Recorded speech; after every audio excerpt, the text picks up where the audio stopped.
Bueno, hola a todos. De nuevo estamos aquí, Víctor Velarde y yo, Alberto Santos, y presentándoos de nuevo una nueva edición del curso de Introducción a JavaScript para desarrolladores GIS. Vamos ya por el tercer módulo y hoy concretamente vamos a ver dentro de la introducción a JavaScript cómo usar arrays y cómo usar objetos. ¿Vale? Todos estos módulos de los cursos gratuitos de introducción a JavaScript para desarrolladores GIS los estamos promocionando desde Geospatial Training como una vía para obtener cupones de descuento en nuestro Master GIS Web, ¿vale? Así que sin más, voy a dar paso a Víctor Velarde, nuestra estrella de desarrolladora GIS, y él os va contando qué es esto de los arrays y para qué se utiliza. Hola, muy buenas. Hola Alberto y hola a todos. Hoy, como indicaba Alberto, vamos a hacer el tercero de los seminarios en el que vamos a trabajar con los arrays y los objetos y vamos a seguir el mismo planteamiento que en los dos capítulos previos. Si no habéis visto los previos, en la página web de Geospatial Training, en el apartado de blog, ahí tenéis los enlaces para poder ver los vídeos antes. Como decíamos, no se necesita experiencia previa, nada más seguir la serie de vídeos. Y bueno, y la idea es adquirir unos fundamentos básicos para luego poder hacer aplicaciones web con mapas. Entonces, lo que vamos a ver hoy en este capítulo nos va a ayudar a ir avanzando. Si recordáis, en el primero vimos los fundamentos básicos, declaraciones de variables. En el 2 avanzamos ya con funciones y estructuras de decisión. Y en este tercer paso lo que hacemos es trabajar con dos elementos que nos van a ayudar mucho. El primero, que son los arrays, son, como dice ahí, un tipo de dato para guardar, para agrupar valores. Lo que pretendemos hacer es juntar piezas de información y en lugar de declarar una variable para cada una de ellas, pues los unimos en una lista. Ahí, por ejemplo, aparece un array con los colores del arco iris. Vemos que se declaran con un corchete de inicio y un corchete de fin y cada uno de los elementos separados por comas. En este caso tenemos un array o arreglo en el que tenemos varios elementos de tipo cadena de texto. Esto ya vimos los tipos de variables que admitía JavaScript. Podemos utilizar el tipo de dato internamente para cada elemento que queramos. Pues en este segundo caso se usan valores numéricos. Incluso podemos utilizar una mezcla de valores, aunque esto es menos habitual. Normalmente usaremos información homogénea, pues todo cadenas, todo números o elementos similares. Entonces, con una lista, pues lógicamente una información importante es saber el tamaño, el número de elementos. Y esto lo conseguimos con una propiedad que es .length, ¿vale? Esto vamos a ver luego cómo utilizarlo.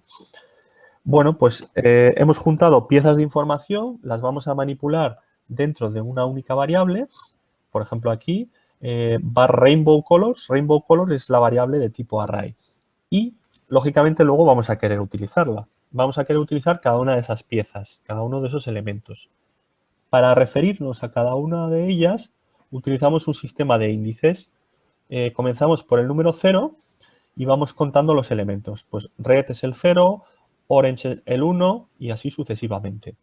Entonces, si os fijáis, lo que hacemos aquí es extraer el primero de los colores con rainbow colors, corchete 0, corchete. Marcamos la posición del elemento que deseamos. Y esto pues ya lo trabajamos, lo manejamos como queramos. Lógicamente, arrancamos y creamos el array o el arreglo con un conjunto de valores, pero luego podemos querer cambiar su contenido. En este ejemplo que viene aquí de My Favorite Things, lo que hace es inicialmente poner aquí brócoli y en un segundo paso, en una segunda sentencia, lo que hace es modificar el valor del primer elemento, es decir, quita de la lista brócoli y pone dentro celery root. Para hacer esto, para escribir dentro de un array, pues tenemos que seguir utilizando siempre la misma notación que indica la posición donde vamos a apuntar. En este caso, pues el elemento 0. La forma de incrementar o de añadir más elementos a la lista se puede hacer de cualquiera de las dos formas que indica aquí. O bien ponemos un número que aún no existe en la lista. Fijaros que en la lista vienen 3 elementos, es decir, 0, 1 y 2. Y aquí añadimos un elemento más e introducimos un valor. O hacemos push, llamamos al método, este método lo tienen disponible todos los arrays y le pasamos entre paréntesis, fijaros que es una función al final, es una función que pertenece al array. Le pasamos el elemento nuevo y esto lo que va a hacer es introducirlo, digamos, dentro de los corchetes, va a meterlo como un elemento más. Perdona, Víctor. Sí, dime. En la última posición lo añade. Sí, ¿no? el push por defecto lo añade en la última posición. Por otra parte, es lo más común. Lo que vamos es, digamos, añadiendo por la cola. Vamos incrementando ahí. Se puede insertar en posiciones intermedias o insertar al principio, pero es más complicado, eso con un método que es splice, pero la verdad es que no suele ser habitual. Lo normal es que arrancas con una lista, con los valores que tienes, luego modificarlo sí, o sea, es muy frecuente leer un valor o modificar el contenido de un valor de la lista, y normalmente añadir al final es lo que queremos en la mayoría de los casos, ¿vale? Vale. Una cosa con la que siempre van ligadas las listas es con las iteraciones, con los bucles, que ya lo vimos en el seminario previo. La cantidad de veces que he visto yo esto en código JavaScript, ¿eh? O sea, sí. Cuando no sabes estas cosas, ves esto y dices, madre mía, este chorizo de código, ¿qué es? Nah, Vale, pues explícalo, por favor, ¿qué es cada una de estas cosas? Esto no tiene mayor misterio que ir paseándonos por cada una de las posiciones de la lista y extrayendo un valor. Entonces, bueno, pues está la estructura del bucle que ya conocemos, la estructura del for, que lo que hace es básicamente moverse desde el 0, que es el rojo, 0, 1, 2, 3, 4, 5, 6. O sea, todo este for lo único que nos vale es para hacer 7 vueltas, del 0 al 6. En cada una de esas vueltas, que es la sentencia que viene dentro del for, hacemos algo con este número y con esta lista. Entonces, lo que hacemos es básicamente tomar el elemento. O sea, la i, que es el número que va cambiando, nos sirve de puntero, nos sirve de guía para llegar a un elemento concreto de la lista. En este caso, pues simplemente lo trazamos a la consola. Mostramos el contenido. Podríamos hacer lo que quisiéramos, manipularlo, calcular un valor en base a él o lo que fuera. ¿Se entiende bien esto? Bien. Te ha chupado, así contado, te ha chupado.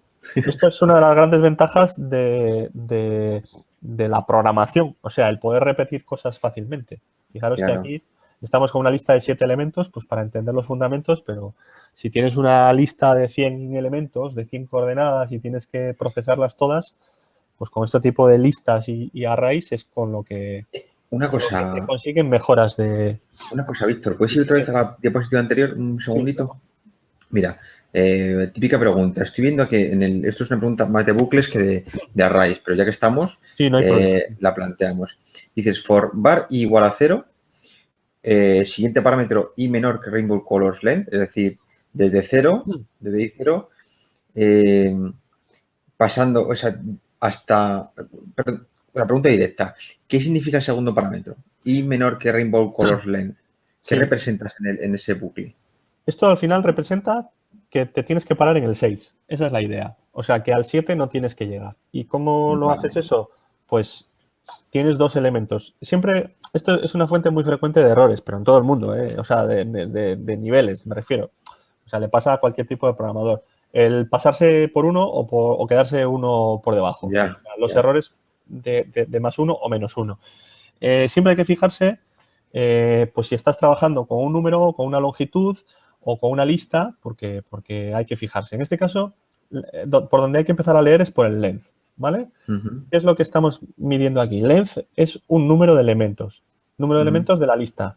¿Cuántos elementos tiene la lista? 7. 7 elementos, sin más, los contamos.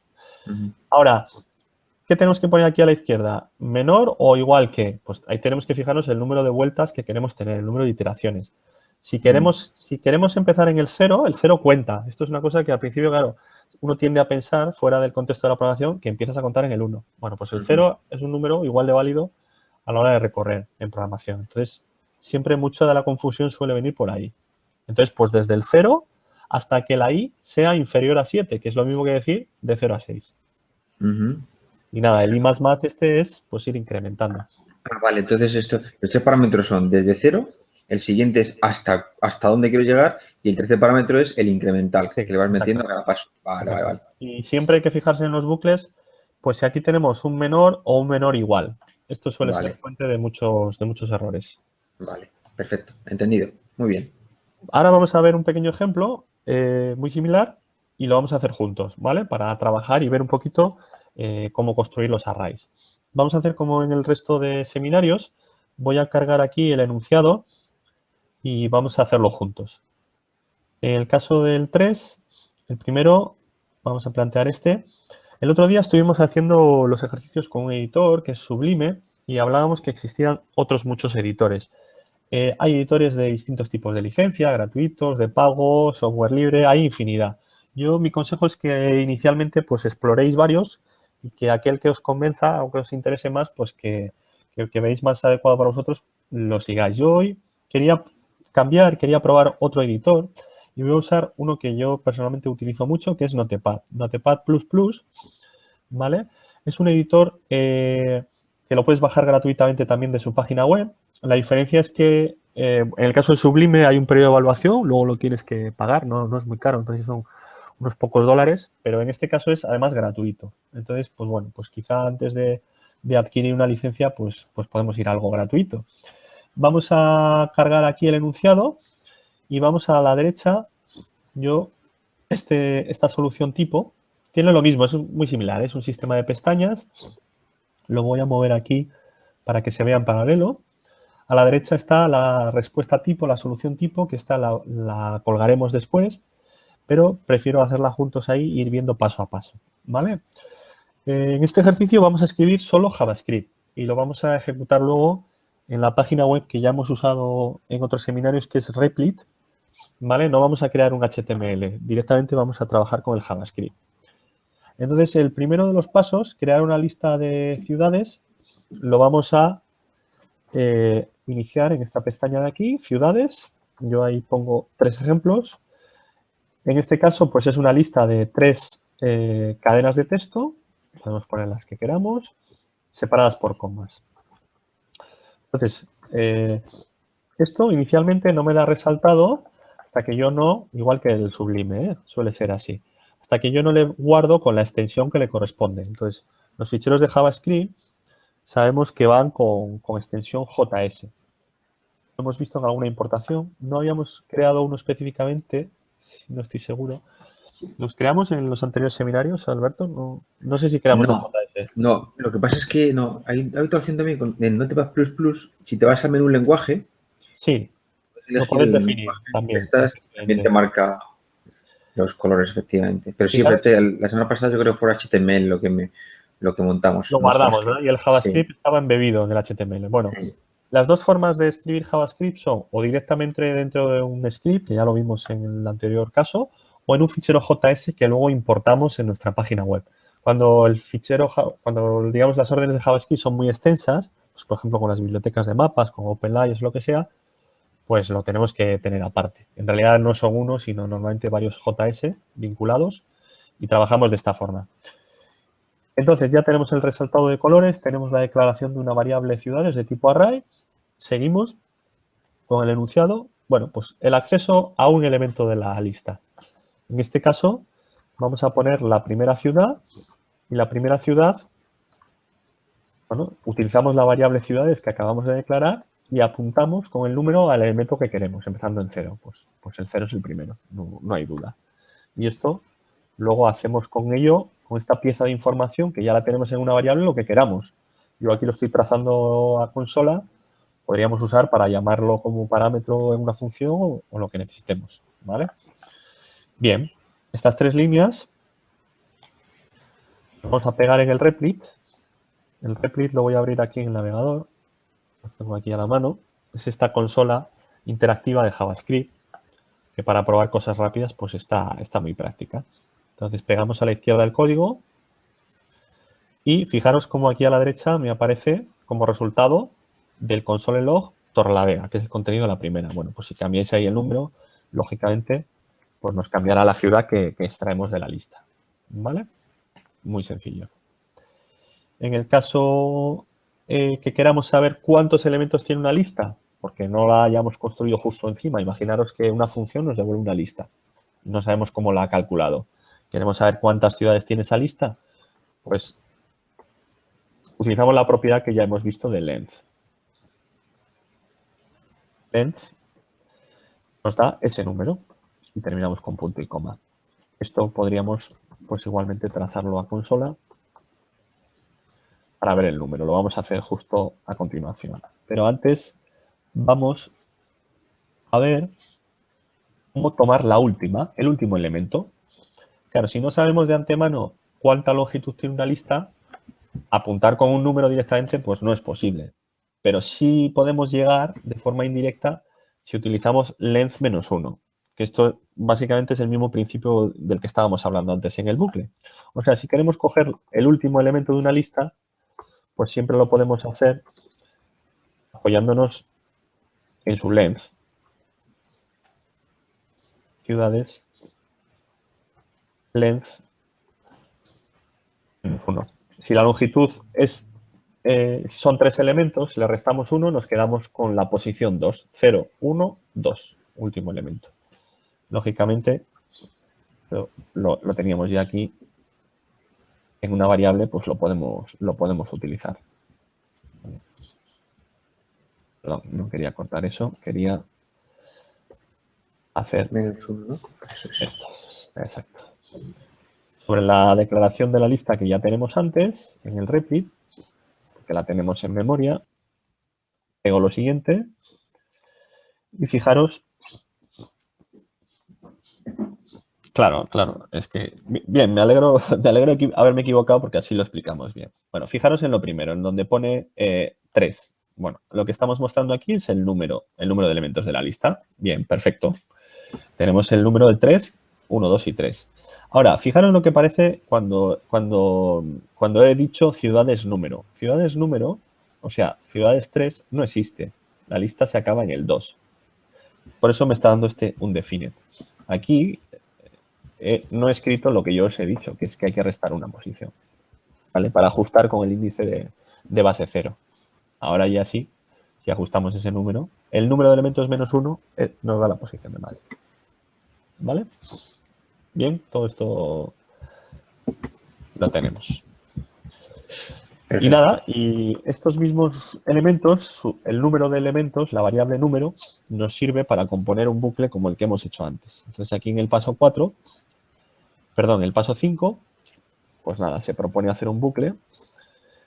En realidad aquí ponemos i por comodidad muchas veces, pero podemos poner lo que queramos. Si queremos poner algo así como índice de ciudad, para que quede más clara la idea, pues lo podemos utilizar. Formar índice de ciudad igual 0, mientras el índice de la ciudad sea inferior a su número, es decir, a 3, incrementamos ese índice de ciudad.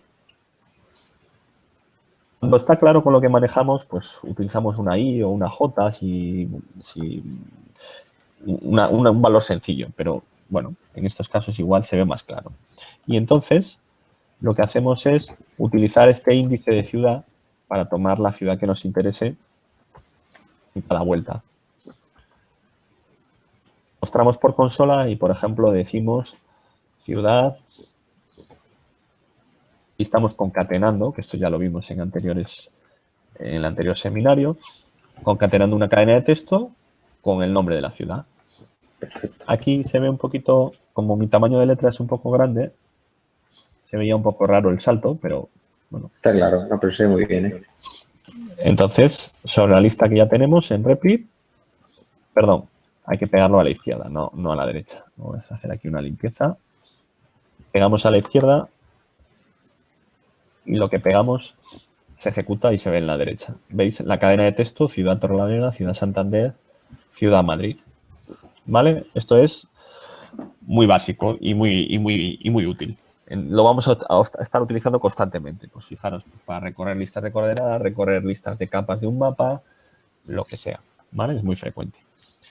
Si queremos manipular una lista, pues ya lo hemos dicho antes, tenemos un método para incrementar. Si yo a ciudades le hago ciudades push y le agrego otra cadena, París, esta lista automáticamente se incrementará y la introducirá aquí el elemento. Y luego la modificación de un elemento, que es otra cosa muy frecuente, pues es igual referirse por un índice, el índice que queremos manipular. Fijaros, lo voy a hacer de una tacada en vez de con console. Yo meto París aquí, en la última posición. Luego entonces va a estar en la posición 0, 1, 2, 3, la posición 3. Una vez que hago el push ya puedo modificar la posición 3 y cambiarla. Y, por ejemplo, pongo otra ciudad, pues Albacete. ¿Vale? Entonces, si lo ejecutamos en 2 veces lo veremos, pero si lo ejecutamos de una... Primero está el push, que lo agrega. ¿Vale? Aquí hay que tener fe, porque no estoy iterando, no estoy tomando el elemento. Como la fe mueve montañas, pero a veces no es muy claro. Lo que os quería decir es esto, que si tú ahora ejecutas y sacas el 3, pues ahí está París, la última en la lista. ¿Vale? Y la modificación que decíamos, pues simplemente a través del índice lo cambiamos. Ahí veis, lo ha cambiado y ahora hacemos un console log. El valor ya se ha modificado. ¿Vale? Ahí lo tenemos. Ahí está. Bueno, pues ya os digo, este mecanismo de las listas es básico, ¿vale? Para un montón de cuestiones. Lo que vamos a ver, además, es que luego se van combinando estructuras y ahí es donde va uno cogiéndole juego al lenguaje. O sea, los elementos de forma aislada, la declaración de variables, los bucles, bueno, de por sí no aportan nada. Lo que aporta es la combinación de todos los elementos, ¿no? Con un objetivo concreto o nuestro problema o lo que queramos hacer. Entonces, pues, conforme vamos avanzando, vamos viendo cómo se van combinando las distintas piezas, cómo van encajando, ¿vale? Pues bucles y listas, primos hermanos, para entendernos. Muy bien, entendido, muy clarito, Víctor. Venga, pues entonces, visto este ejercicio básico de arrays, vamos a continuar con los objetos, ¿vale? Los objetos son también una estructura de datos, una forma de agrupar valores, pero que además tienen una opción que veremos más adelante y es que se les puede dar un comportamiento, se les pueden dar métodos a los objetos.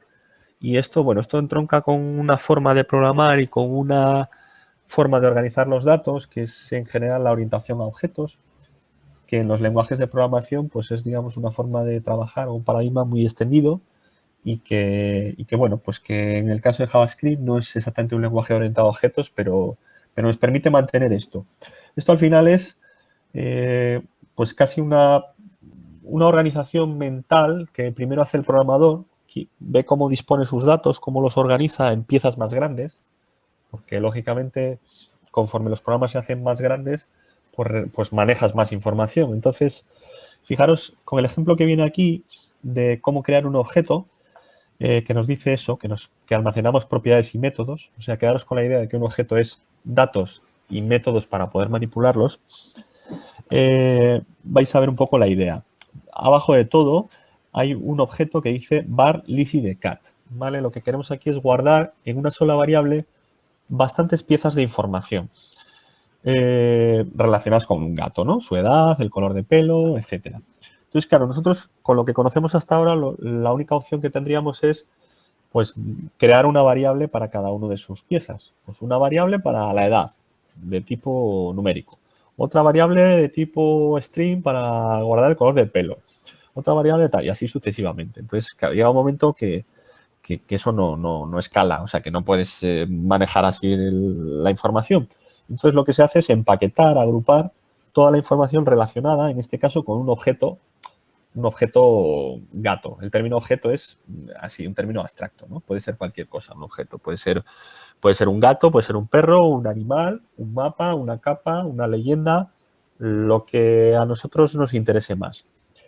Y a la hora de programar en JavaScript, pues inicialmente es más probable que usemos objetos creados por otros, o sea, que usemos objetos de las bibliotecas de mapas y que conforme nosotros vayamos digamos, haciendo programas más sofisticados, pues vayamos teniendo más necesidad de crear nuestros propios objetos, ¿vale? Pero sí que una idea importante que os quería transmitir es que los objetos son importantes y es importante saber cómo manejarlos porque mucha de la funcionalidad que ya existe y que nosotros queremos utilizar cuando importamos OpenLayers, CartoDB o la biblioteca que sea, nos va a venir en forma de objetos, ¿vale? Bueno, pues eso sobre la importancia de los objetos. La estructura la vamos a ir viendo ahora en los distintos ejemplos y la forma de declararlo, ¿vale? Pero primero quería daros esas pinceladas. ¿Cómo creamos un objeto? Un objeto lo vamos a meter en una variable, o sea que declaramos una variable, ponemos la palabra reservada var, luego el nombre de la variable y fijaros que si antes usábamos corchetes para las listas, ahora para los objetos lo que usamos son llaves, ¿vale? Y es importante que nos fijemos y nos acostumbremos tanto a empezar y terminar, nada más arrancar, para que luego no se nos olvide el cierre, como a fijarnos el símbolo que estamos usando. O sea, corchetes, llaves, paréntesis, mezclarlas, no llevarlas emparejadas, no tener claro la que usar, también es una causa muy frecuente de errores, ¿no? Sobre todo cuando uno empieza. ¿Vale? Entonces, fijaros bien que estos son llaves y no otra cosa. Y una vez estamos dentro del ámbito del objeto, que es todo lo que hay aquí dentro, la forma que tenemos de agrupar esas propiedades, esos datos, es con esta sintaxis. Ponemos el nombre que le queremos dar a ese dato, por ejemplo, age, edad, y luego el valor que le queremos dar. Y esto se hace con 2 puntos, ¿vale? Nombre, 2 puntos, valor, ¿vale? Y así sucesivamente vamos empaquetando distintas variables. Fijaros, y esto es interesante, cómo podemos combinar perfectamente listas y objetos. En este caso, lo que estamos haciendo es recoger dentro de una variable que se llama likes, gustos, una lista de elementos, catnip y milk. Y esto es un corchete que arranca aquí y otro corchete que acaba aquí. O sea que los elementos se pueden ir anidando. Podemos tener un objeto que tenga dentro una propiedad que sea un array, una lista. ¿Vale? Incluso podemos anidar objetos, que es lo que pasa aquí cuando pone cumpleaños. Fijaros que en birthday, en lugar de poner una lista, lo que hace es a su vez meter otras 3 piezas de información. El mes, el día y el año. Y esto lo consigue con una llave de objeto y con otra llave. Y de nuevo dentro la misma mecánica. Nombre, 2 puntos, valor, coma. Nombre, 2 puntos, valor, coma. ¿Vale? Bueno, lo va uno viendo y va adquiriendo familiaridad el ojo conforme los va creando, ¿vale? O sea que ir poco a poco, no tengáis problema con esto, que se aprende pues a base de ir practicando. Tenemos la idea de la creación del objeto, cómo se declara, cómo son sus piezas y tenemos un poco el mismo planteamiento que antes. Hemos metido información en una lista, ahora la queremos sacar porque la vamos a utilizar. ¿Cómo accedemos a las propiedades, a los datos dentro de un objeto? Bueno, pues usamos la anotación punto. Es decir, ponemos el nombre de la variable que es el objeto, about me, es el nombre del objeto, about me. Y luego, para acceder a esta pieza de información que está aquí dentro, usamos punto y luego su nombre. About me, punto, hometown, nos va a devolver Pasadena, California. Nos devuelve esa pieza de información. ¿Vale? Y luego, perdón, me he saltado una diapositiva ahí. Luego, modificar o añadir propiedades a un objeto ya creado también es posible. Igual que antes agregábamos elementos a una lista ya creada, podemos agregar una nueva propiedad a un objeto, por ejemplo, el género, simplemente con la misma notación. Y le ponemos aboutme.gender y female. ¿Vale? Entonces, este objeto pasará a tener 2 propiedades a tener 3. Gender, female. Luego ya, una vez está dentro del objeto, pues ya va empaquetado y lo podemos explotar desde ahí. Y también, aunque esto es muy poco frecuente, pues podemos querer borrar en un momento dado una propiedad de un objeto. Normalmente lo que vamos a querer es definirle de una tacada con todo lo que tiene y trabajar con él, bien para leer un valor de una propiedad o bien para modificarla. ¿Vale? Borrarla o añadir propiedades al vuelo, pues es un poco menos habitual. ¿Vale? ¿Alguna cuestión, Alberto, de esta parte que es un poco más No, es interesante. Lo que suele ocurrir en general, yo me encuentro que cuando llegamos a la parte de los objetos, da un poco de susto. O sea, en general echa un poco para atrás el tema de las clases, los objetos, pero luego cuando lo ves explicado así, con un ejemplo sencillo, pues es eso, sencillo, ¿no? No es más que como listar diferentes formas de ordenar variables en el interior de un elemento y luego accedes a ellas, pues tal y como estás contando, ¿no?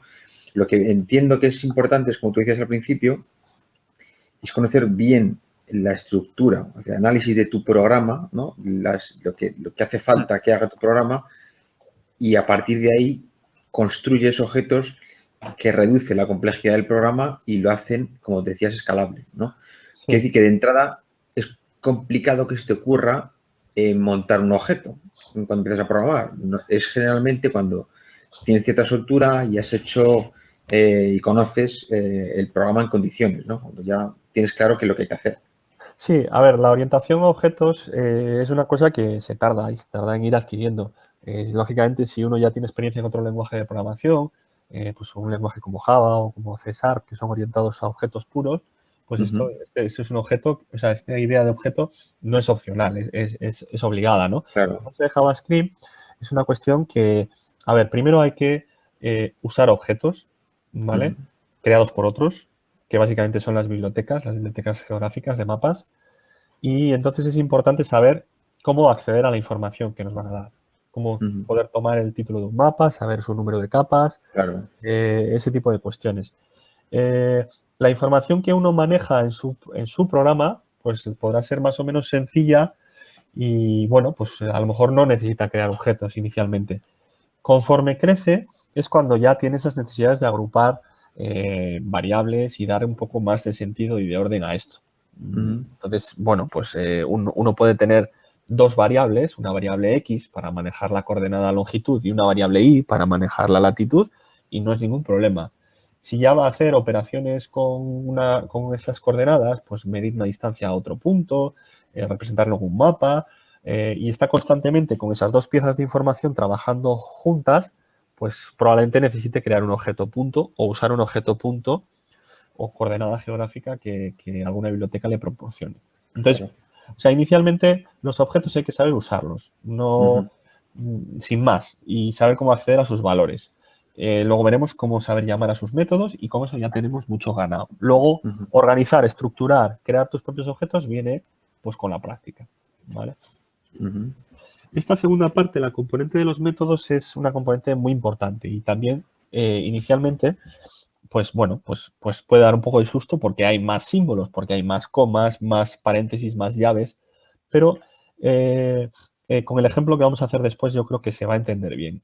La idea principal, más que el entrar ahora en el código, que ahora os comento brevemente, la idea es que si tenemos unos datos agrupados, si tenemos algo relacionado con un mismo elemento, pues seguramente el comportamiento, lo que vamos a hacer con ese elemento, con esas piezas de información, pues es natural tenerlo junto, ¿vale? Es el mismo ejemplo que os estaba diciendo, aquí habla de un gato, ¿no? Y dice un método miau, un método comer, un método dormir.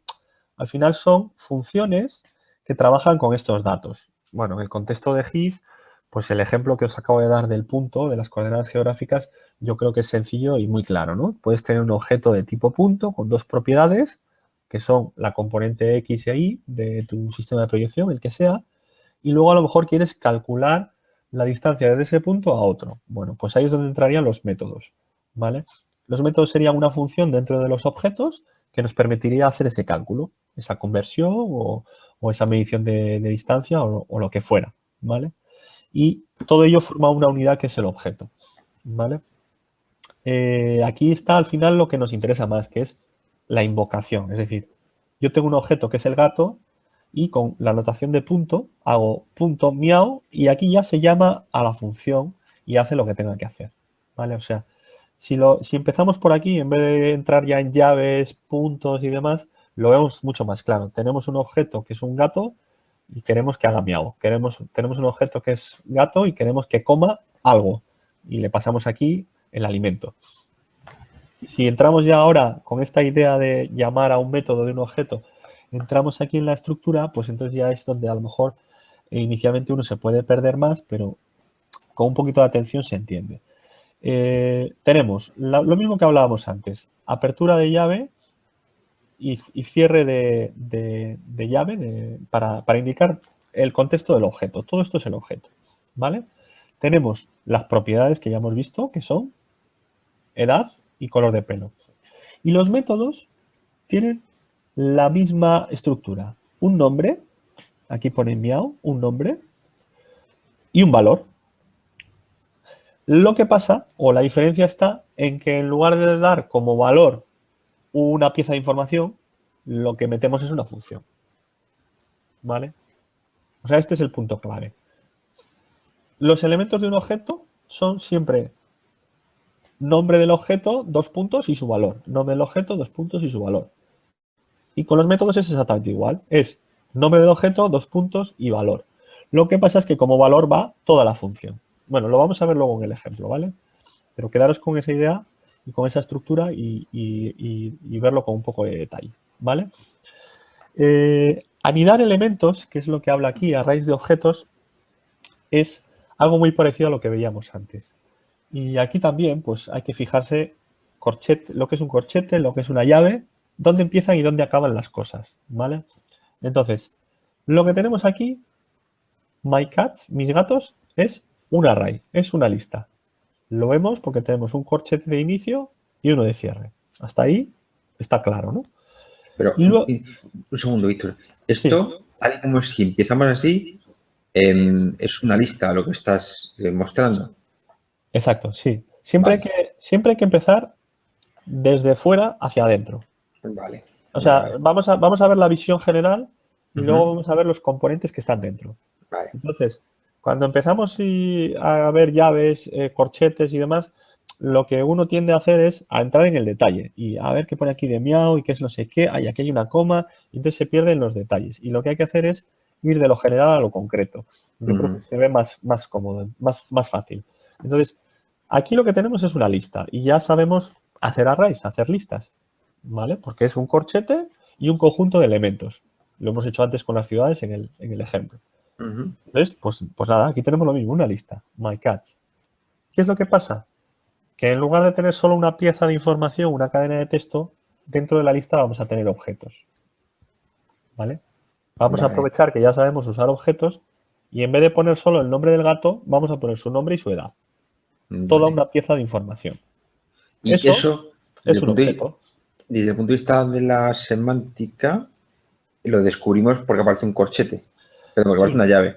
sí, efectivamente. Tenemos el Vale, corchete del array, ya le hemos dicho, y ahora los elementos del array son todos los elementos que están separados por coma. El primer elemento empieza aquí y termina aquí, y el segundo vale, elemento empieza aquí y aquí. Como son las llaves, sabemos que son objetos. ¿Vale? vale. Anidar cosas es una cosa muy frecuente en Ujú. todos los lenguajes, también en JavaScript, y obliga, digamos, a fijarse más. Pero bueno, pero luego al final es hacer un poco el ojo a ir Claro. viendo por partes, por bloques. Y ahora que te tengo aquí, y aprovecho y te pregunto, ¿un JSON es un objeto o es un conjunto de objetos? Sí, Sí, un JSON, efectivamente, un JSON es un objeto. es Es un objeto. JSON, que vamos a ver algún ejemplo, es una forma que es la que estamos usando aquí, de definir objetos. A la hora de Vale, crear objetos en JavaScript hay varias formas, fundamentalmente dos. Una que es crearlos con New Object, que es una palabra reservada de JavaScript, y otra que es la más extendida, tanto en los APIs de programación como bueno, pues a la hora de desarrollar uno los programas, que es la anotación de la llave. Y eso es un JSON. O sea, los objetos que vale, estamos viendo son objetos JSON. vale, vale, vale. JSON es un término que es muy frecuente y GeoJSON específicamente en el contexto de GIS Ujú, porque se utiliza muchísimo para las bibliotecas de mapas. ujú, perfecto. Y entonces, pues cuando almacenemos datos, bueno, cualquiera que tenga un fichero save file en su GIS de escritorio y lo haga una conversión a GeoJSON, luego lo Ujú, puede abrir con un editor de texto, porque el GeoJSON no es un fichero binario, es un fichero de texto plano, Por ejemplo, con el mismo Notepad++ que hemos visto ahora. Lo exporta desde QGIS o desde ArcGIS o lo que sea, lo abre ese .geoJSON desde un editor y va a ver pues algo muy parecido a esto, una estructura que empieza en una llave y va teniendo distintas propiedades ahí. Habrá feature collection, coordinate, etc. En el caso de un GeoJSON, hablo en concreto. Perfecto. Listas y objetos, pues como os digo, en los APIs de mapas y en general los programas, pues se usan un montón. Y nada, aquí lo que se enseña en este bucle es un poco la combinación, ¿no? Cómo recorremos esta lista de gatos, tomamos el primero de los gatos, igual que antes tomábamos la primera de las ciudades, o cada una de las ciudades, mejor dicho, con el índice, y luego accedemos a las propiedades, porque ya esto es un objeto, myCat es un objeto, con .name, ¿vale? Es una forma de ir combinando piezas. Lógicamente, los objetos nos facilitan pasar muchas piezas de información a una función de una tacada. En lugar de llamar a una función con 1, 2, 3, 4 parámetros, que ya lo vimos cómo era la estructura de las funciones y los parámetros, pues le pasamos directamente un objeto y él lleva dentro todo. Con lo cual los programas son mucho más legibles, mucho más claros y el programador no se vuelve loco, ¿no? Ni el que lo lee tampoco. En este caso, pues DescribeCat le pasa el objeto y él ya internamente accede a sus propiedades. Pero ahí, DescribeCat, bueno, estás construyendo la función DescribeCat, vale. Sí, que luego invocarás por otro lado, perfecto. Sí, aquí hay tres bloques que no lo he explicado. Por un lado, la declaración del objeto, la creación del objeto, var lisidcat. Pues nada, creas un objeto. En segundo lugar, la creación de una función. Es un método que vamos a llamar cuando nos interese, ya lo vamos a ver luego dentro de un objeto, pero aquí es una función normal. Y únicamente aquí, fijaros que se le pasa un parámetro, que es cat. ¿Qué es lo que pasa? Que hasta ahora en las funciones que habíamos visto, estos parámetros eran siempre variables simples. Y ahora cat es un objeto completo. Entonces, pues como es un objeto, luego puedes acceder a elementos individuales, a porciones de información, a su edad, su color de pelo, etc. Y la tercera línea es la invocación. La tercera línea es la que hace que esto funcione. Perdón, sí, dime. El objeto cat que no está creado todavía. Y cuando dices function describe cat, ese objeto cat aún no está creado todavía. Sí está creado, fijaros. Es la cuestión que hablábamos de parámetros. Sí está creado, es Lizzy de cat. Lo que pasa es que, esto lo vimos en el módulo de funciones, lo que pasa es que una cosa es el nombre de la variable, Lizzy de cat, y otra cosa es el nombre del parámetro dentro de la función. Y puede coincidir o no. De hecho, no coincide, y si os fijáis cómo están nombradas las variables, yo creo que se ve claro. Una función describeCat, describir un gato, tiene que trabajar con cualquier tipo de gato, ¿vale? Pero este gato concreto es Lizzy, es un gato concreto, no es cualquier gato. Entonces, la variable es ese gato concreto y el parámetro, el nombre que se le da es cat, genéricamente, porque esta función la podemos usar con Lizzy de cat o con cualquier otro gato. Por eso no se mantiene el nombre, pero sí que está declarado previamente. Perdóname, claro. Es que function describeCat está dentro. No está dentro. Es una función independiente que está fuera del Lizzy de cat. Sí, Perdona, Víctor. Es un código secuencial. Creación del objeto en una variable y una función. Hasta ahí no ha pasado nada. O sea, hasta ahí tenemos una variable declarada y una función. Eso es. Y la tercera línea las hila las dos. Coge y llama a la función y le dice, oye, tu cat con el que funcionas es Lizzy de cat. Vale. Claro, la primera estás creando la función describeCat, y pones una variable cat que es un poco está a la espera de recibir valores. Yo creo que es más adecuado si nos referimos como parámetro. Eso, parámetro. O sea, porque hablamos en el término de la función. Claro, es un parámetro que está a la espera de recibir valores. Exacto. Imaginemos que está vacío. Es un parámetro cat que está, digamos, esperando que le suministremos una variable. Entendido. Muy bien. Venga, perfecto. Pues entonces vamos a hacer ahora un ejercicio de objetos para poner un poco en práctica esto que hemos visto. Bueno, aquí hay una cosa que me he pasado de diapositiva, pero ya os lo comento. Aparte de los objetos propios que creemos, pues también es relativamente frecuente usar una serie de objetos que están integrados en el lenguaje, ¿no? Arrays, boolean, number, date, math, son una serie de objetos que JavaScript proporciona, en los navegadores existen, cuando cargamos nuestro JavaScript en los navegadores, que nos deja hacer determinados cálculos, ¿vale? No tiene mayor importancia ahora, vamos a la creación de nuestros propios objetos. Entonces, en los ejercicios, antes hemos hecho el 3A, ahora vamos a arrancar con el 3B, que es trabajando con objetos. Lo vamos a cargar ahí. Voy a cerrar los otros para que no se nos mezclen el ejercicio previo.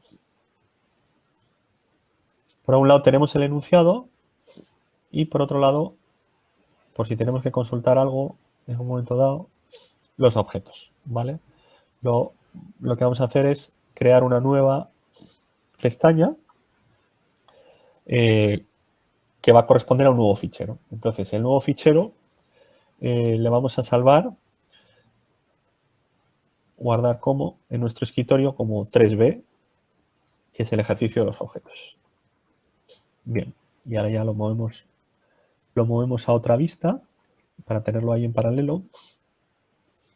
Bueno, lo tenemos a la izquierda, pero nos da un poco igual. Tenemos aquí el enunciado. En el enunciado, aquí está, fijaros, lo que comentaba Alberto antes, el tema del JSON. Todo lo que hemos visto, podríamos haber visto la notación de object, de new object, pero realmente se usa muy poco y por eso pues hemos usado directamente esta otra. Yo creo que es más interesante. En un momento dado, que os quede esa idea de que hay otra forma de crear objetos, pero os recomiendo usar esta. Entonces, lo que hice lo primero es que creemos un objeto ciudad. Pues creamos una variable ciudad. Para crear un objeto, las llaves, de apertura y de cierre. Y luego lo que hice es que le pongamos 3 propiedades, nombre, habitantes y provincia. Propiedades de un objeto siempre es lo que hemos visto, ¿no? Darle un nombre, 2 puntos y un valor. En este caso, pues vamos a crear, por ejemplo, una ciudad que tenga ese nombre, que tenga los habitantes, que tenga una tercera propiedad, provincia, Cantabria, ¿vale? Es importante que os fijéis que cada propiedad se separa de la otra de una coma, ¿eh? No os olvidéis. La última no hace falta que lo lleve. Pero esta también, este fallo también es muy frecuente, que hagamos un objeto y se nos olvide separarlo con comas cada propiedad. Bueno, pues ya tenemos un objeto ahí, ¿vale? Este es el punto 1, crear un objeto. Si nosotros simplemente hacemos un console log y trazamos la ciudad, vamos a llevar al replit también. Lo que hicimos antes, hacemos un clear, limpiamos. Bueno, fijaros que el console log de un objeto que nos proporciona este entorno está muy práctico porque nos saca de una tacada todo su contenido, ¿vale? Nos saca el nombre, lo que vale la propiedad nombre, los habitantes, todo, ¿vale? O sea, él de una tacada nos muestra todo el contenido del objeto sin tener que entrar en cada una de las piezas. Esto es algo que proporciona el log, el console log, este método, ¿vale? Podríamos hacer también console log ciudad.nombre. Solo nos sacaría el valor concreto de esa propiedad, ¿vale? Bien, entonces tenemos el objeto creado, tenemos en el segundo punto la idea de acceder al nombre, ¿no? Acceder a una propiedad, que es lo que acabo de hacer en el ejemplo. Bueno, pues vamos a acceder en vez del nombre a los habitantes.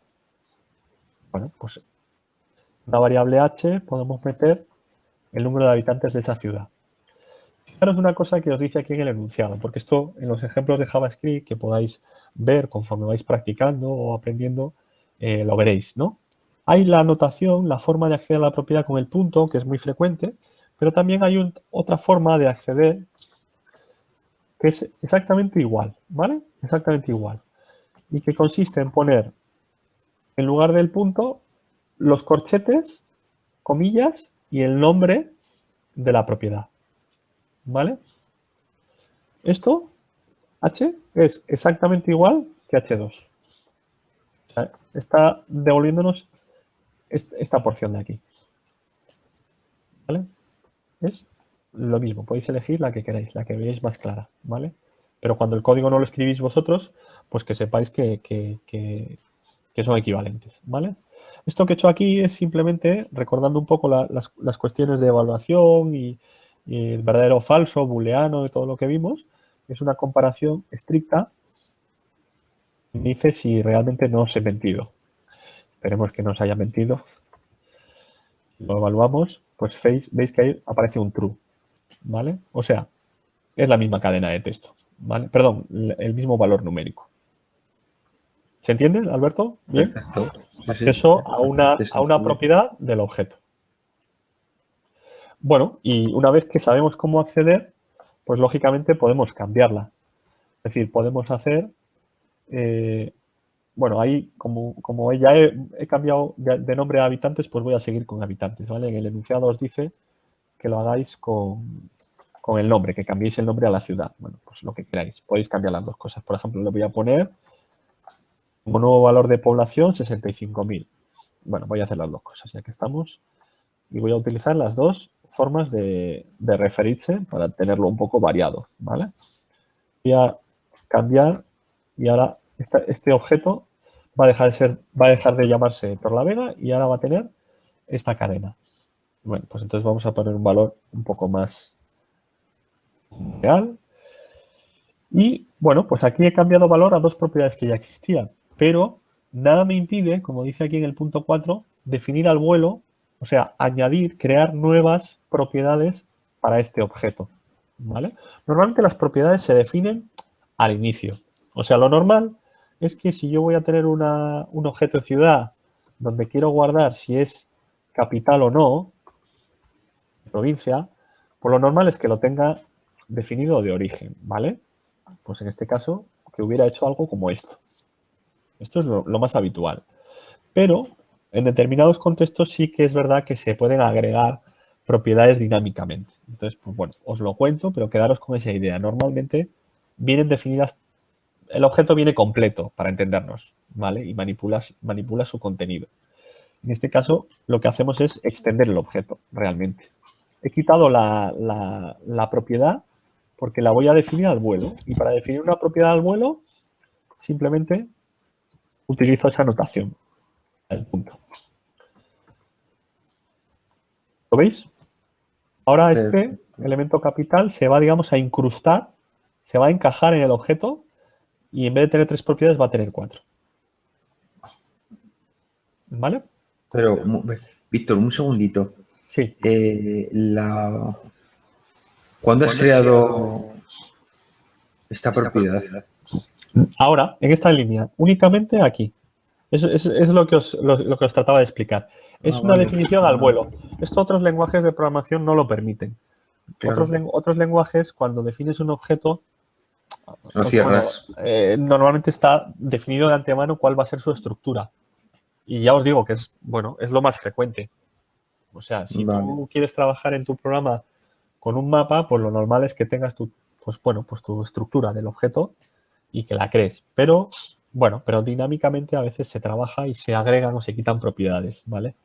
Esto es pues para que tengáis un poco la idea general, pero también lo que sea menos habitual o se complique un poco más y no sea necesario inicialmente, pues os lo remarco, ¿no? Este es un ejemplo. ¿Vale? Perfecto. Muy bien. Y fijaros que en el punto 5, para entrar un poco en el ámbito este de mezcla de arrays y objetos, pues ahí lo que se os propone es crear también otra propiedad, pero que sea de tipo lista. O sea, quiero almacenar en este objeto un conjunto de elementos. Y entonces la lista es ideal porque me permite guardar de una tacada varias cosas. Entonces, las universidades de la ciudad van a ser una lista de elementos. Siempre incidiendo en lo que hablábamos antes de verlo desde afuera e ir entrando en las piezas, siempre cuando empecéis a crear un objeto, empezarle y terminarle, abrir y cerrar la llave, crear un poco eso, el marco, y luego ir dándole elementos dentro, ¿vale? Y así no se nos olvidará nunca el objeto o qué elemento estamos creando y cambiaremos a una llave ni nada por el estilo. Y aquí, pues nada, voy a poner, por ejemplo, pues 3 universidades la Universidad de Cantabria, pues la UNED y la UIM, por ejemplo. ¿Vale? En este caso, pues estoy utilizando tres cadenas de texto, sin más. ¿Vale? Me voy a llevar esto a Replit, ¿vale? Para que lo veamos, porque he hecho 4 líneas seguidas y no lo hemos visto en código y es como mejor se ven las cosas. Voy a pegar aquí, voy a limpiar lo previo. Bueno, entonces, hacemos un run y fijaros, tenemos el console log de la ciudad inicial. Lo voy a comentar para que no interfiera y vuelva a ejecutar.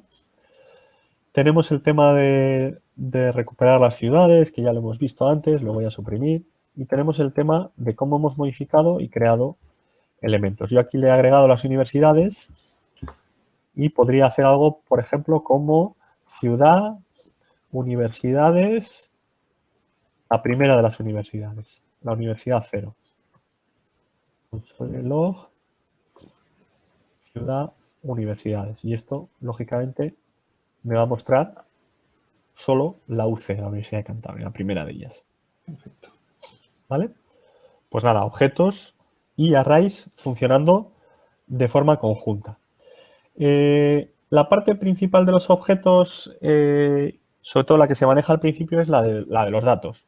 Pero donde cobran más sentido y comienza a ser más sofisticado su uso, o sea, conforme vamos aprendiendo más, es con los métodos. Es cuando, aparte de juntar los valores, las piezas, le damos un comportamiento. Entonces, vamos a esbozar nosotros aquí la creación de un objeto de mapa y vamos a crearle unos métodos muy sencillos. Algo parecido a lo que hacíamos antes con el gato y su método miau y su método it, pues lo vamos a hacer con algo que tenga un poco más de sentido, ¿vale? Entonces, estoy en el punto 6, voy a crear un objeto mapa muy rápidamente, par mapa, y lo creo abriendo y cerrando la llave, siempre. Bien. Este objeto mapa quiero que tenga 3 propiedades. Título, por ejemplo, mapa geológico. Una escala, que en este caso la quiero guardar pues en forma sin más de cadena de texto, por ejemplo, 1.50.000. Y luego quiero tener una lista de capas en el mapa. Pero el mapa mío inicialmente no va a tener, va a estar vacío. Es una lista. Entonces le creo una lista vacía con los corchetes. Puedo crear una lista vacía y luego darle valor. Y es lo que voy a hacer. O sea, no siempre hay que inicializar las listas o inicializar los objetos. Se puede hacer en 2 pasos, ¿vale? Bien, esto es lo que hemos hecho en el punto 6, crear un objeto. Podríamos hacer un console log para ver un elemento o lo que sea, pero no lo vamos a hacer porque ya lo hemos hecho antes. Vamos a los métodos. Dice en el punto 7 que vamos a agregarle 2 métodos al mapa.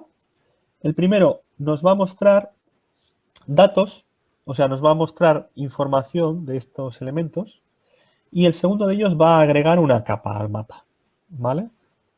Este es un objeto mapa inventado, no vamos a representar nada visualmente ni nada por el estilo. Para eso necesitamos ayuda de las bibliotecas. Esto es solo un ejercicio teórico para que veáis un poco el planteamiento, para qué sirven los objetos, ¿vale?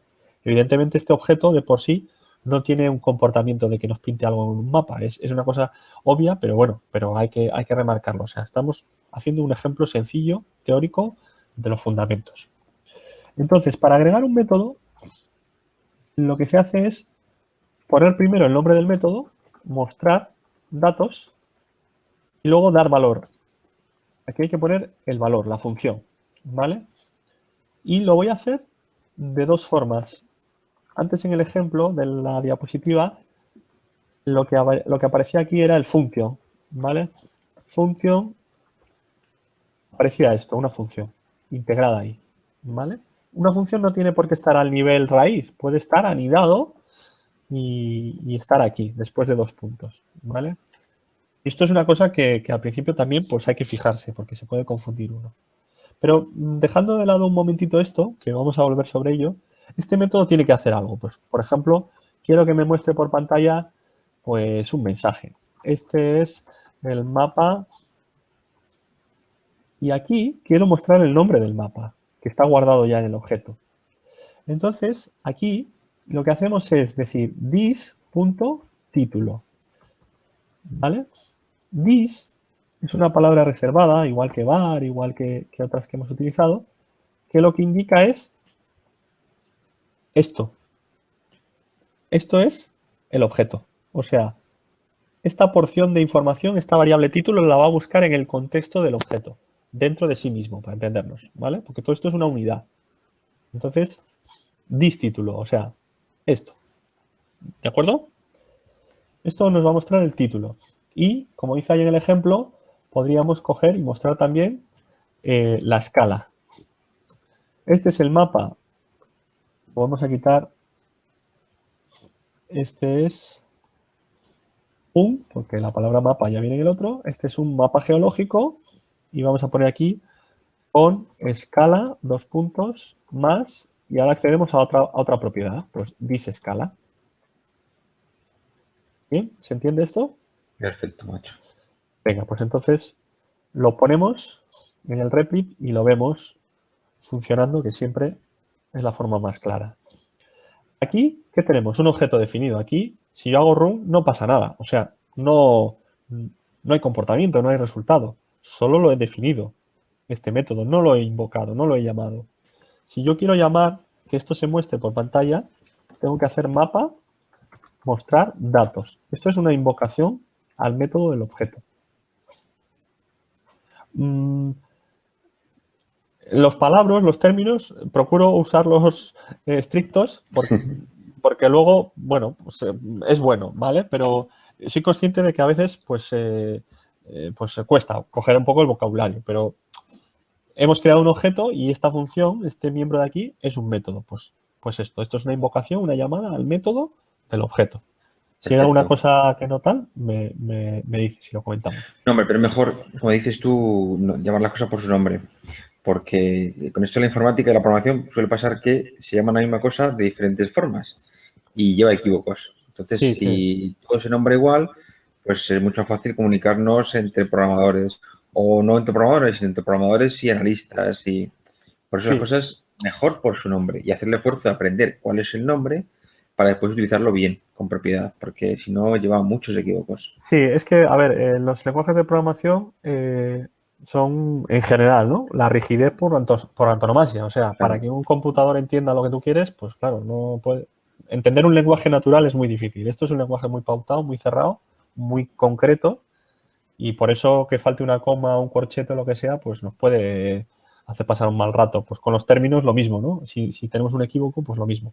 Entonces, un objeto, un método del objeto, la invocación a ese método y por fin lo que queremos, un resultado. Este es un mapa geológico, una escala, lo que sea. Entonces, lo que os decía a la hora de componer aquí la función es que para entender bien un método voy a hacer lo siguiente. Voy a crear aquí una función, fuera, ¿vale? Función.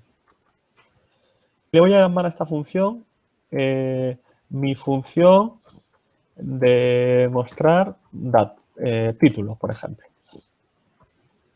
¿Vale? Bien. Y esto que tenemos aquí, que empieza aquí, hasta aquí, al final es equivalente, es una función. ¿Lo veis? En este caso, la única diferencia, fijaros, quito el cortar. La única diferencia es que cuando incrustamos un método aquí, no hace falta que le demos un nombre a la función, porque ya lo tenemos a la izquierda. ¿Vale? Entonces, yo podría perfectamente quitar la función de mi objeto, tenerla definida antes, ¿vale?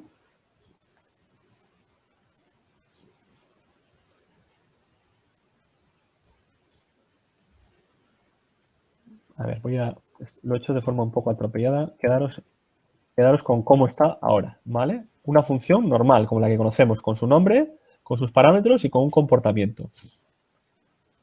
Título y escala. ¿Vale? Estos son dos parámetros que he pasado. Yo podría aquí, bueno, si me permitís, voy a modificar una cosa en aras de que sea más claro, ¿vale? Voy a quitarle los parámetros por un momento. Voy a mostrar solo un mensaje, ¿vale? porque si no nos vamos a complicar y no es el asunto. Lo que quiero es que se entienda una idea. Voy a mostrar un mensaje que solo muestre un texto, que no reciba parámetros, ¿vale? Lo que os quería enseñar es esto. Esto es otra forma alternativa de agregar un método a un objeto, ¿vale? Poner un enlace a una función. Pero enrevesado, ¿no? ¿Eh? Un poco enrevesado. Bueno, pretendía que fuera más claro, pero a ver, No, pero quiero decir que esto es lo común. a ver, lo común es que vaya anidado, como os lo he puesto en primer término. Lo que pasa es que al principio, si uno tiene objetos muy anidados o muy profundos, tiende a perderse en ese anidamiento. Entonces, en ocasiones, despiezar o sacar los elementos fuera, creo que puede ayudar a entender los elementos por separado y luego dentro del objeto.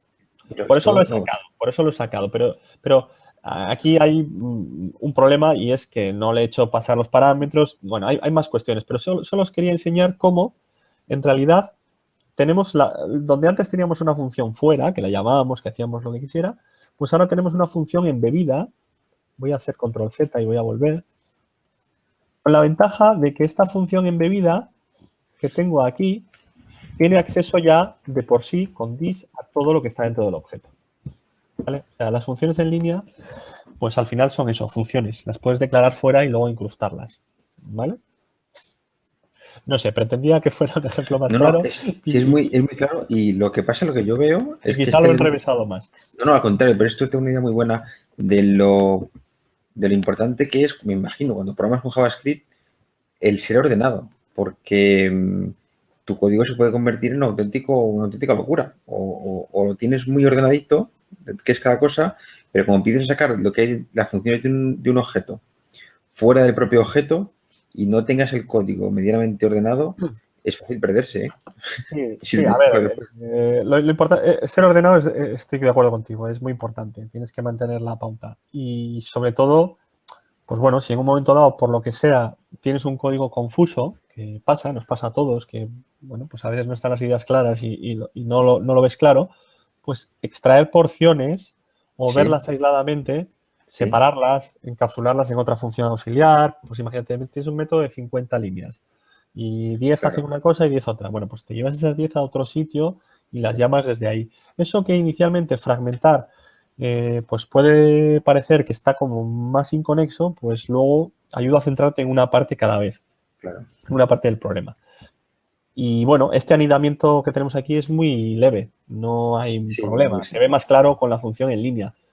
Pero si tenemos un objeto con 30 o 40 propiedades, con 15 o 20 métodos, como suelen ser los objetos de GIS, además, que son objetos complejos, pues a veces pierde uno la perspectiva. Claro. Vamos al segundo de los métodos, agregar capa, separado el previo con coma. Y nada, lo que vamos a hacer aquí es otro método, por lo tanto, otra función. La diferencia es que esta función sí va a recibir un parámetro de entrada que va a ser un nombre de capa. Nombre de capa. Y con este nombre de capa, lo que queremos hacer es ir guardando aquí en el objeto, ir agregando las capas. Entonces, hacemos this.capas y le vamos a añadir a la lista con push ese nombre de capa. La invocación, que es lo que al final queremos hacer, ya hemos hecho antes una, que es mapa datos. Lo que pretendemos ahora es hacer mapa.agregar capa y vamos a poner, por ejemplo, geomorfología. ¿Vale? Y luego también quiero agregar otra capa que sea, pues, no sé, la toponimia del terreno. ¿Vale? Son dos invocaciones al mismo método con distintos parámetros, distintos valores. ¿Vale? Y esta información la voy guardando en el objeto. Para que podamos ver algo ahora que lo vamos a ejecutar en el replit, no solo lo voy a guardar, voy a hacer aquí un console log que siempre ayuda a ver las cosas más claras. Entonces, voy a hacer un console log directamente de toda la colección. En la en la solución por defecto y en el enunciado lo que digo es que muestro el número, pero bueno, por variar un poco, ¿vale? Aquí, por ejemplo, se hace el discapacity pulse y se saca su length, ¿vale? Bueno, pues yo aquí voy a cambiar un poco, voy a mostrar directamente la colección. Y todo esto me lo voy a llevar a mi entorno de ejecución. Voy a limpiar lo previo para no confundirnos. Lo voy a ejecutar y fijaros lo que ha sucedido. Por un lado hemos creado el objeto. Bien, pues ya está creado. Y luego, con los 3 métodos, es cuando ya obtenemos un resultado. El primero, mostrar datos, lo habíamos visto. El segundo, agregar capa, agrega toponimia. Como en ese momento solo la lista contiene eso, se invoca una vez y sale esa. En una segunda invocación le agregamos otra y aquí mostramos el contenido íntegro de la lista. El mapa ahora tiene ya 2 capas, ¿lo veis? Este es un poco la idea. Y con esto terminamos el ejercicio de familiarizarnos con los objetos, sus métodos, y yo creo que hemos avanzado bastante, la verdad. Y bueno, hay que madurarlo, hay que practicar, pero con esto realmente se puede hacer mucho. O sea, arrays y objetos en estos términos que ya hemos visto, de invocación, de conocer un poquito su estructura, digamos que es lo más sofisticado o de lo más sofisticado a lo que uno tiene que llegar para ya obtener resultados interesantes. O sea, con estos mimbres ya podemos hacer cosas, ¿vale? Y Perfecto. con esto, no sé si tengo alguna cosa más planteada en el seminario, lo que hemos hablado antes. Con esto ya yo creo que podemos terminar. Vale. No sé si quieres comentar alguna cosa más, Alberto. Nada, que como para anteriores seminarios, los vídeos los tenéis disponibles en YouTube y en nuestro blog. Como otros anteriores módulos unidos van a estar publicados. Ejercicios en planteamiento teórico y en resuelto, aunque yo os animo a que empecéis con el ejercicio sin resolver. Y nada más, que cualquier cuestión, duda, sugerencia que se os ocurra con relación al curso, aquí nos tenéis. Así que sin más, os esperamos en el próximo. Muy bien, un saludo. Venga, Un saludo. hasta luego.